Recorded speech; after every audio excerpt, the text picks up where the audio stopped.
This is Lecture 84 in the ABCs of Communism series that accompanies, in this case, Volume 6, Communism in Africa and Arabia. Our topic today is Africa's National Liberation Struggles, Part 3, after World War II. And we'll begin with the Colonial War's defeat of French reaction. In 1954, France had been thrown out of its Indochina colony altogether by its defeat at Dien Bien Phu. Meanwhile, in Algeria, die-hard white settlers wanted to stay in control and were fighting a civil war against the native population. In 1958, the immediate trigger for the collapse of the French Fourth Republic had been the defeat of French forces in the Algiers crisis. Charles de Gaulle, who had retired from politics a decade before, placed himself in the midst of the crisis, calling on the nation to suspend the government and create a new constitutional system. On the 1st of June 1958, Charles de Gaulle was appointed head of the government. He was provided with a law empowering his new government to draft a new constitution and another law granting him and his cabinet the power to rule by decree for up to 6 months. Then on September 28th of 1958, these plans were approved by more than 80% of those who voted. The new constitution was signed into law on 4 October 1958, and France moved from the Fourth to the Fifth Republic.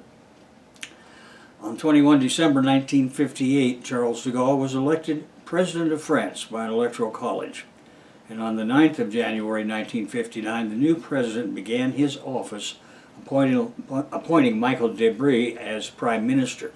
When it became apparent that Paris was going to have to withdraw from North Africa and grant Algeria independence, there arose a far-right outfit that called itself the Secret Army Organization, OAS. At any rate, the new constitution replaced the French Union with the French Community, which allowed 14 member territories to assert their independence. Algeria had not been one of those 14. Nevertheless, it became independent on the 5th of July 1962. Now, this was the final straw for the most reactionary families that owned Algeria, and their OAS, Secret Army Organization, prepared to assassinate de Gaulle. The novel and movie Day of the Jackal is about this event.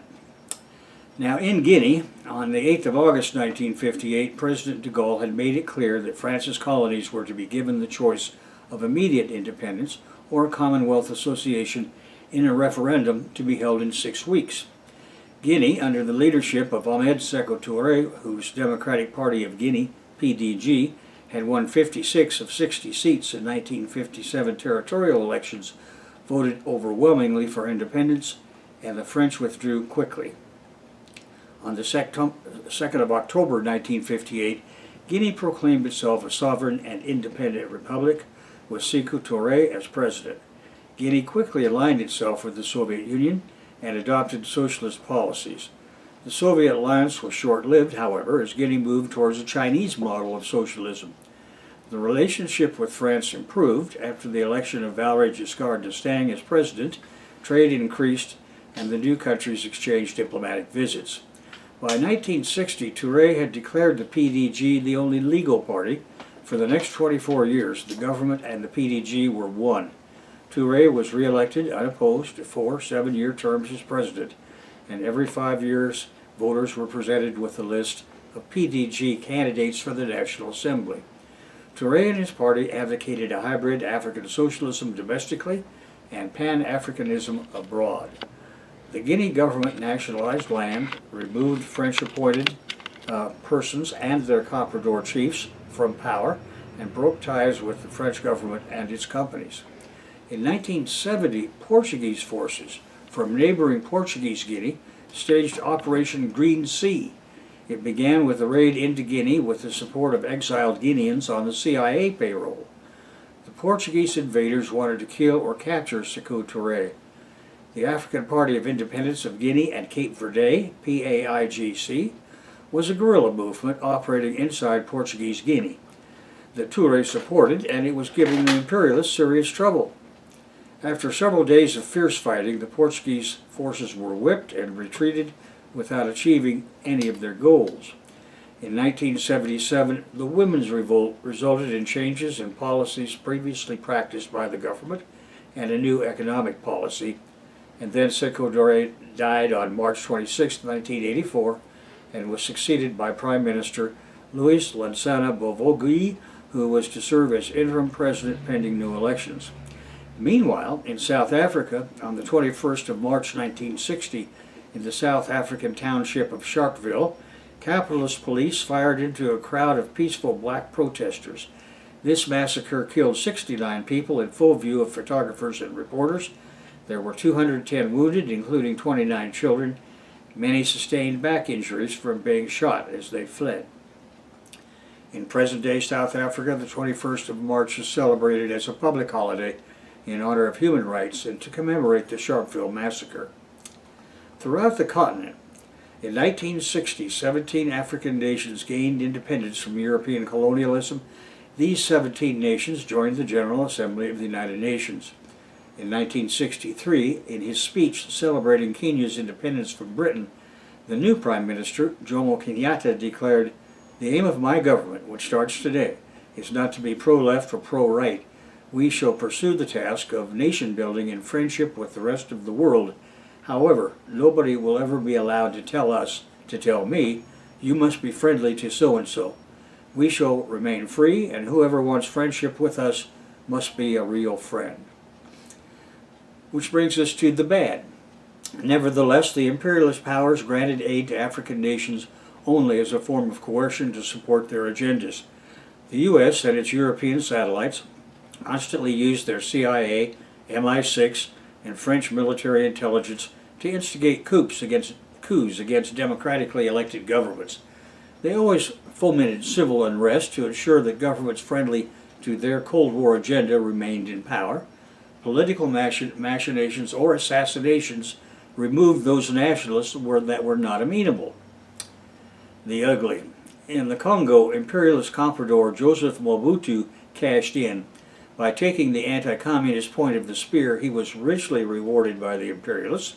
Mobutu was given a free hand to steal so-called Western aid and as much revenue from the Congo's natural resources as he could get his hands on for 5 years. He was replaced in an internal fascist coup headed by Joseph Kasavubu in November of 1965.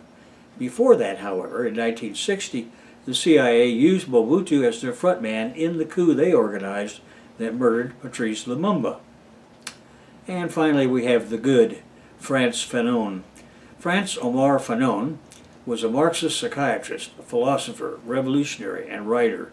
In the course of his work as a physician and psychiatrist, Fanon supported the Algerian War of Independence from France and was a member of the Algerian National Liberation Front. For many decades, his life and literary works have inspired national liberation movements. His biographer, Lewis R. Gordon, says, quote, "Fanon's contributions to the history of ideas are manifold. He is influential not only because of the originality of his thought, but also because of the astuteness of his criticisms. He developed a profound social existential analysis of anti-black racism, which led him to identify conditions of skewed rationality and reason in contemporary discourses on the human being." Unquote. Fanon published numerous books, including his most famous, The Wretched of the Earth, in 1961. Therein he proves that it is necessary to use violence to achieve decolonization because white neocolonialism is just the newest form of imperialism. It is the continued exploitation of Africa by European and North American imperialists in the post-independence years. The ex-colonizers fully intend to use African politicians and wherever possible the petty bourgeois classes against the masses. In Toward the African Revolution, he wrote, quote, "Every former colony has a particular way of achieving independence. Every new sovereign state finds itself practically under the obligation of maintaining definite and deferential relations with the former oppressor." This competitive strategy of so-called Western nations, moreover, enters into the vaster framework of the policy of two global blocs, which for 10 years has held a definite menace of atomic disintegration suspended over the world. And it is surely not purely by chance that the imperialists see the hand of Moscow in an almost stereotypical way behind each demand for national independence put forth by a colonial people," unquote. An autochthonous road to revolution. Among African indigenous independence initiatives, the most important was the 18 to 24th of April 1955 Bandung, Indonesia Conference. Representatives from 29 Asian and African nations gathered to chart a course for developing nations that relied on themselves. By working together and pooling their resources, they intended on establishing their own geopolitical sphere. This trajectory stood in contrast to the political system imposed by imperialism on Africa. In the imperialist mindset, Africa's leaders must come from the evolving ruling classes. Accordingly, they would be more likely to serve the needs of imperialism and their own bourgeois classes rather than the needs of the people. Kwame Nkrumah's vision was Bolivarian in essence. He wanted the political and economic unification of the African continent. A federally unified state, he argued, would allow Africa to pool resources to rebuild the continent for the benefit of its people, as opposed to multinational corporations. In I Speak of Freedom, Kwame Nkrumah wrote, "It is clear we find an African solution to our problems, and that this can only be found in African unity. Divided we are weak. United, Africa could become one of the great forces for good in the world," unquote. Imperialist governments recognized Nkrumah's agenda was socialist and worried about his influence on other African leaders. The United States rulers directed their CIA to remove him from power, and part of the Gringo plot was manipulation of the international cocoa price to foment discord in Ghana. Communists knew that more than pretty words of Ghana's first president Kwame Nkrumah, from 1957 to 1966 he was president, and of the founding charter of the Organization of African Unity would be required. In other words, Africa needed the science of society offered by the communist movement. European imperialism imposed a monetary structure to dominate the economic affairs of the former colonies. The International Monetary Fund, or IMF, was their principal element. Through it and its control over native banking, the imperialists forced the African countries to grow cash crops that made indigenous farmers subject to the vagaries of the world market. A fall in world prices created political instability. This was the case in Ghana in the 1960s, when the price of cocoa collapsed, and in Rwanda in the 1980s, when the price of coffee fell. The former contributed to Nkrumah's fall from power in 1966, and the latter to civil war and ultimately the genocide of the early 1990s. In contrast, the People's Republic of China quietly initiated a program of assistance based on providing what Africans really needed. That was an infrastructure to support capital-gaining exports and autochthonous industry. Gringo hegemonists were ignorant of what was really happening in Africa and the so-called Third World, the former colonial world, living in their own Ian Fleming bubble, and missed the entire real-world picture. For that matter, they continue down their golden brick road to self-destruction to this very day. Tanzania. Julius Nyerere, first president of Tanzania, formerly Tanganyika and Zanzibar, from 1964 to 1985, was also Bolivarian in outlook. His focus was also on indigenous African socialism. It would be socialism with African characteristics, quote unquote, drawing on the experience of traditional African societies. In February of 1967, Nyerere published his Arusha Declaration, wherein he spells out his ideas about African socialism as the model for African development. He used the term Ujamaa socialism interchangeably with African socialism. It becomes apparent that only collective responsibility and advancement, that is self-reliance, suits the needs of the people of the continent. Quote, "It is stupid to rely on money as the major instrument of development when we know only too well that our country is poor. It is equally stupid, indeed it is even more stupid, for us to imagine that we shall rid ourselves of our poverty through foreign financial assistance rather than our own financial resources. From now on we shall stand upright and walk forward on our feet rather than look at this problem upside down. Industries will come and money will come, but their foundation is the people and their hard work, especially in agriculture. This is the meaning of self-reliance, unquote. Unique among the overtly socialist leaders in Africa, Nyerere enjoyed political longevity and friendly relations with Western and Eastern Bloc nations. Yet throughout the 1970s, the Tanzanian economy and Nyerere's Ujamaa socialism failed to produce the economic and political benefits that it espoused. One reason was that Tanzania did not have a leading communist party, as did South Africa. Congo. In the Congo, Patrice Lumumba, its first prime minister, battled imperialism with decades-long tragic consequences. On Independence Day, June 30th, 1960, Lumumba delivered a speech in the presence of the King of Belgium, denouncing the atrocities of colonial rule and declaring that Congo would establish an autonomous government and an economy for the people. We are going to show the world what the black man could do when he works in freedom, and we are going to make of the Congo the center of the sun's radiance for all of Africa. We are going to keep watch over the lands of our country so that they truly profit her children. We are going to restore ancient laws and make new ones that will be just and noble. And for all that, dear countrymen, be sure that we will count not only on our enormous strength and immense riches, but on the assistance of numerous foreign countries whose collaboration we will accept if it is offered freely and with no attempt to impose on us an alien culture of no matter what nature. The Congo's independence marks a decisive step toward the liberation of the entire African continent. End of quote. Gringolandia's bosses and European imperialists recognized Lumumba as dangerous to their plans. They devised a plan for a United Nations camouflaged hit. He served as prime minister, that is Lumumba, for fewer than 7 months before the CIA assassinated him, putting Joseph Mobutu in charge. Now let's go to Angola from 1974 to 1986. We visited this conflict area in the chapter on Namibia and its fight for liberation from imperialism and South African fascism. As you will recall, that war in Namibia was always a part of the greater war of West Africa against colonial and imperialist Europe. On 24 April 1974, it all began for Portuguese Africa with the so-called Carnation Revolution in Lisbon.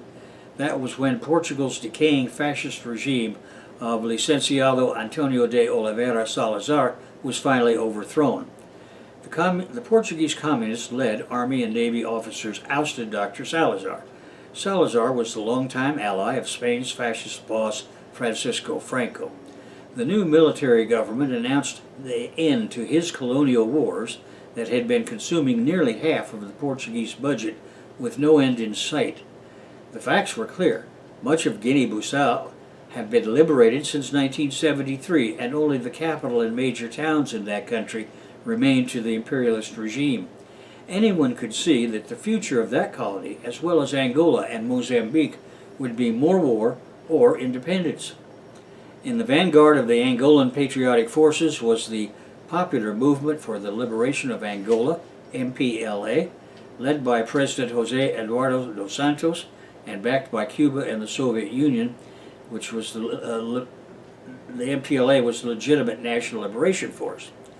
The Wile E. Coyote fascists of Gringolandia went back to the Ajax Supply Company and bought a new Roadrunner kill kit for Angola. This time it was a plot vehicle called the National Union for the Total Independence of Angola, UNITA, UNITA. The Gringo bosses wanted a person totally under their thumb and considered the often obstreperous and disobedient Gringo stooge Mobutu Sese Seko in the Congo to be less than desirable to implement the kit. Accordingly, the thug bosses in Langley picked Jonas Savimbi, a kind of Angolan Joseph Mobutu, to run their conspiracy, to front it. Of course, the entire plot was co-authored and backed by South Africa's neo-Nazi regime. The best laid plans of mice and men can be thwarted when dumbbells are at the helm. The CIA thugs working Angola were not as smart as either mice or men.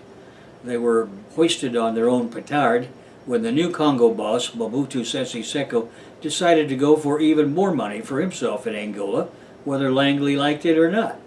Mobutu Sese Seko had replaced Joseph Mobutu in November of '65. Subsequently, he presented the gringos with a fait accompli and made the Congo into his personal profit center. He called it Zaire, and with it he would do what Leopold had done. Washington, being run by morons as usual, decided that unable to beat him, they would join him to their puppet Jonas Savimbi. Anyway, Sesi Seko's Angolan adventure he called the National Liberation Front of Angola, FNLA, and he was into the fight.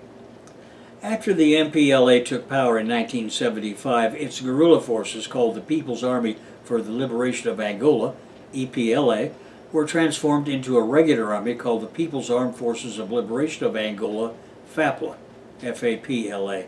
They became the state power of the new government, tasked with securing the revolution. This meant defeating the new gringo imperialists and their CIA-financed counter-revolutionary forces. The National Front for the Liberation of Angola, FNLA, was the personal property of Congo Zaire dictator Mobutu Sese Seko, nominally run by a man named Holden Roberto. It was the first of the counter-revolutionary armed forces in Angola to be defeated in the 1970s. Afterwards, the struggle descended into an outright CIA-directed UNITA South African campaign on the one hand, against the MPLA revolution in Cuba on the other hand. The Cubans bringing the assistance of the USSR and the East European people's democracies.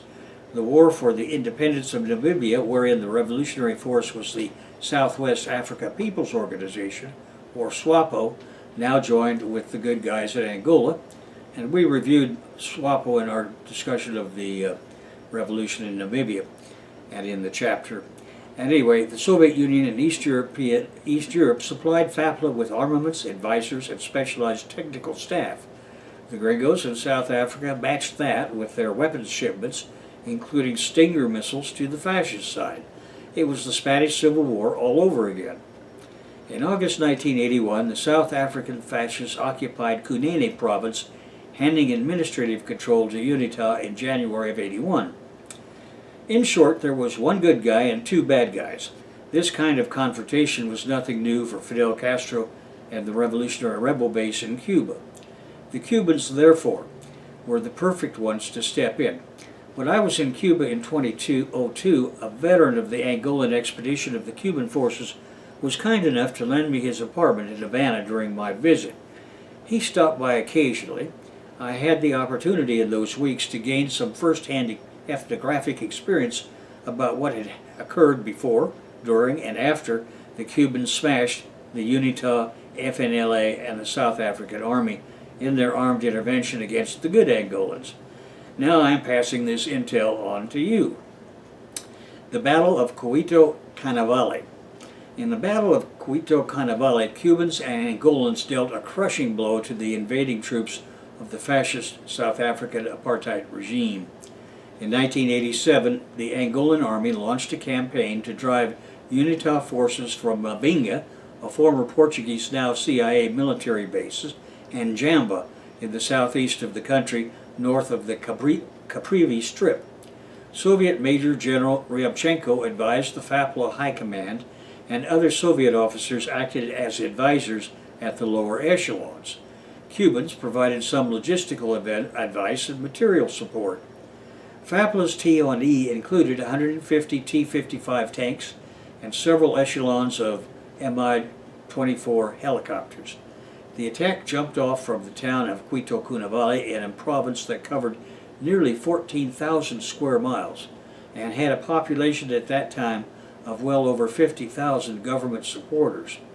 The town name comes from the two local rivers, the Cuito River and the Canavale River. The Battle of Cuito Canavale from 87 to 88 was the largest land battle in Africa since World War II. On the 1st of August 1987, FAPLA's 16th and 21st Light Infantry, 47th Armored, and 59th Mechanized Brigades departed from Cuito Canavale to cross the Lomba River. In total, that was about 6,000 men, 150 tanks, plus artillery and support vehicles. Air support for the government forces came from the airbase at Menonge and included MiG-23s deployed in ground attacks. 4 more brigades were in reserve, assigned to defend the town of Cuito Canavale and its approaches. Facing them were UNITA forces composed of the 3rd Regular, 5th Regular, 13th Semi-Regular, and 275th Special Forces battalions supported by about 1,000 South African Defense Force, SADF, troops with armored vehicles and artillery. The Angolan campaign made big gains into southeastern Angola, where the CIA thugs had failed to build confidence of any kind among the population.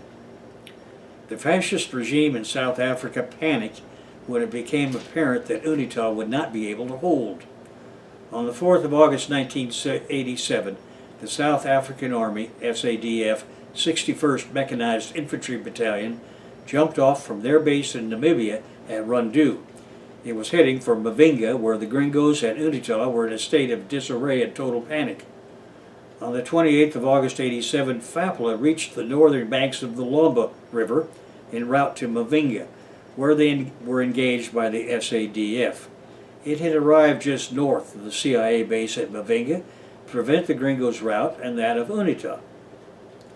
From 9 September to 7 October 1987, SADF forces overcame the Angolan forces, as was anticipated by Fidel. Now, my Cuban host told me that as a political officer, he was among those being advised on how the Angolan resistance was progressing. Fidel said that the situation was much like that in Spain from July to the intervention, July of 1936, to the intervention of the Internationals on the side of the Spanish Republic. When Hitler, Mussolini, and Salazar intervened openly against the Republicans, Stalin had no choice but to send help. In that case, the Soviet Union supplied the weapons, and the Comintern sent the international brigades. In the then contemporary case, the Soviets would send weapons, but it would be up to Cuba to send volunteers, and so it came to pass. On the 29th of September 1987, South African forces, having gained the upper hand, launched a counterattack. The SADF committed tanks for the first time. The 4th South African Infantry Battalion was added to the mix, bringing the SADF strength up by 3,000 men. During this phase, heavy artillery and airstrikes supported the SADF units. The airstrip at Quito-Cunavale was extensively bombarded, causing the Cubans to withdraw their aircraft to Minongue and to abandon the Cunavale airstrip. The SADF tactics were based closely on the tactics used by the German commander Erwin Rommel in World War II when he had crushed the British at Gonzala. On 9 November 87, the SADF attacked the FAPLA 16th Brigade. Airstrikes and artillery were used, and tanks went into battle alongside the armored vehicles. UNITA infantry also participated. The 16th Brigade was mauled and withdrew in disarray back across the river. The battle ended after half a day when the SADF vehicles ran low on ammunition and broke off the attack. FAPLA had 10 tanks destroyed and 3 captured. Various artillery pieces destroyed or captured and 75 men killed. The SADF said it had 7 killed and 9 wounded, plus 1 armored vehicle destroyed, 1 damaged, and a tank damaged.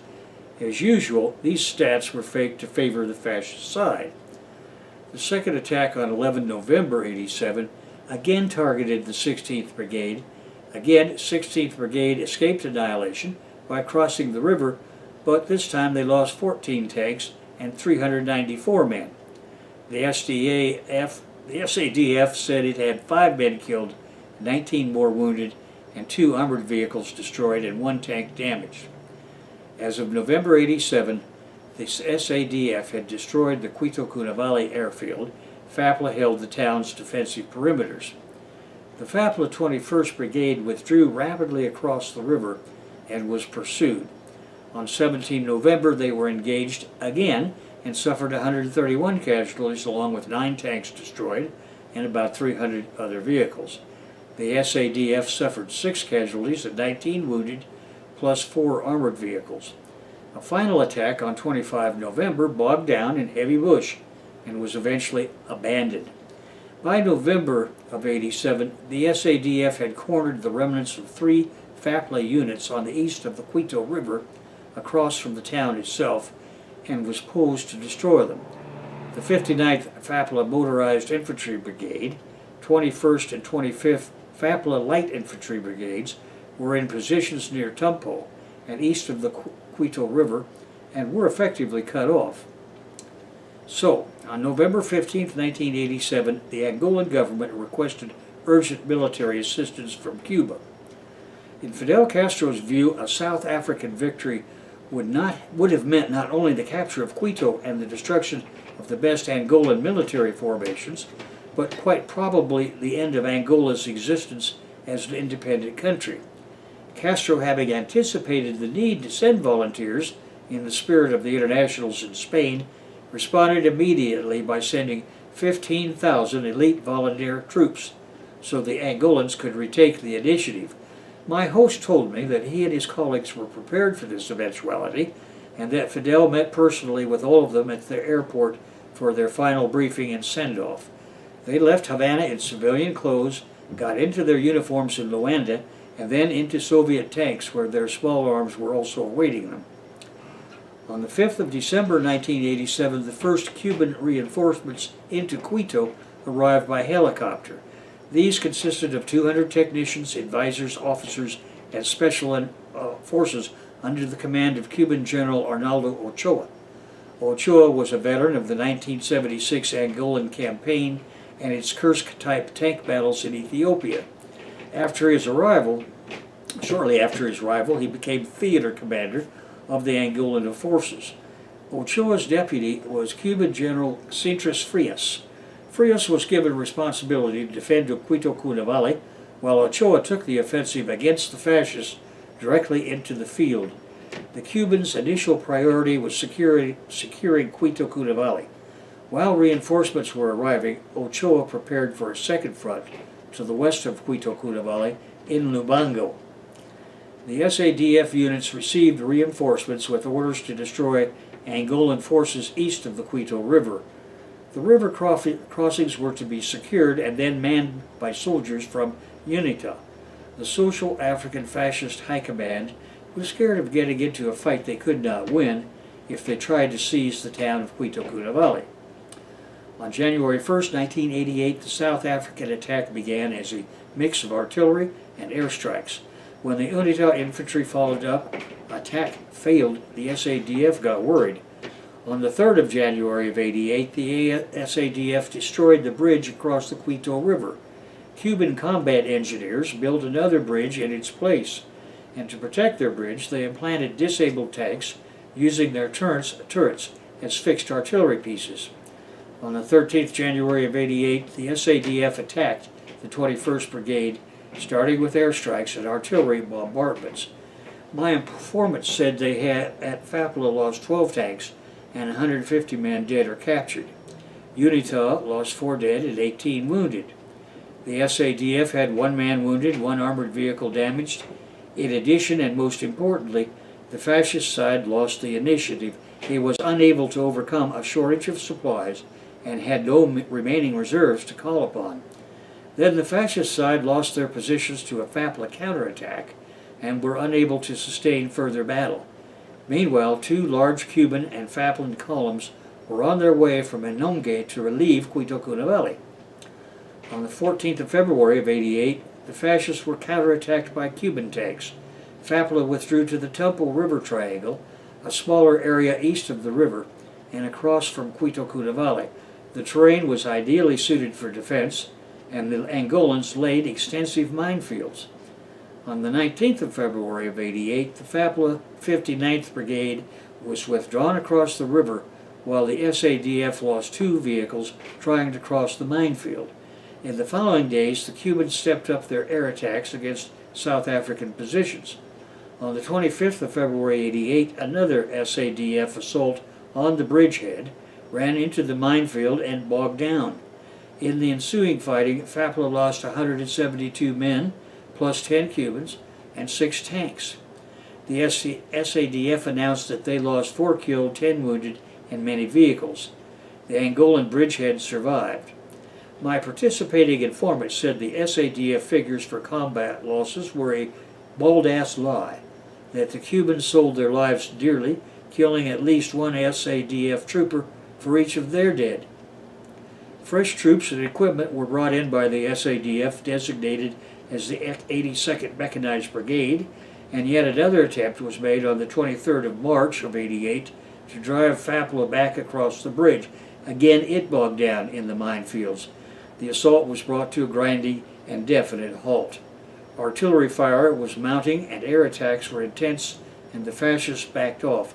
Several SADF tanks were abandoned in the minefield and captured by the Cubans. The SADF equipment, men, and supplies were exhausted, and the SADF command gave up. There was no battle for the town of Quito Cunavale itself. The SADF never able to launch a major attack on the town. The Cubans succeeded in establishing air superiority over the area with their new Russian aircraft, and Frias defenders held onto the bridgehead east of the town with the aid of extensive minefields. The Cubans claimed victory. It was all over. Eventually, Cuban troop strength in Angola increased to about 55,000, with 40,000 deployed in the south. Cuban, FAPLA, and SWAPO units under General Sintra Frias opened a second front to the west of Lubango with a force of 40,000 Cuban troops and 30,000 Angolans, with support from MiG-23 fighter bombers. Various engagements took place over the next 3 months, starting near Caloeque on 15 March '88. The battles in the southwest front ended on 27th of June when Cuban MiG-23s bombed Caloeque Dam.